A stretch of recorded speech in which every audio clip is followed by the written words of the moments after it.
नमो दुर्गा, नमो भगवती. स्वार्थ.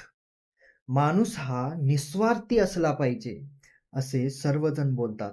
पण चैतन्य म्हणतो, माणसाचे स्वार्थ हे नियंत्रणी असले पाहिजे. चला बघू. स्वार्थ तर सर्वात असतो, पण कसे?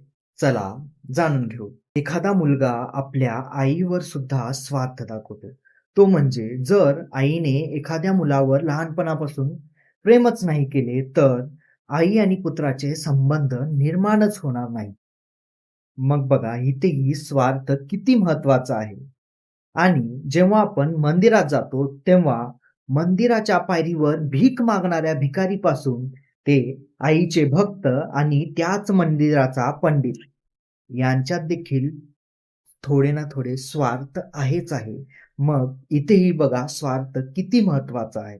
सांगण्याचे तात्पर्य काय? मी निस्वार्थी आहे असं म्हणण्यापेक्षा स्वार्थ तर माझ्यात आहे हे स्वीकार करावे आणि आपला स्वार्थ आपण नियंत्रणात ठेवावे. ते म्हणजे स्वार्थ कसा असावा? म्हणजे स्वार्थ असा असावा की त्याच्यामुळे कोणाचेही अनिष्ट होऊ नये, कोणाच्याही भावना आपल्यामुळे दुखावले जाऊ नये आणि आणि इतरांच्या चांगल्या कर्मात आपुनचा स्वार्थ हा अडपाय नाही ठरला पाहिजे. म्हणूनच सर्वांकडे स्वार्थ आहे, पण ते आपण आपल्या नियंत्रणामध्ये ठेवले पाहिजे.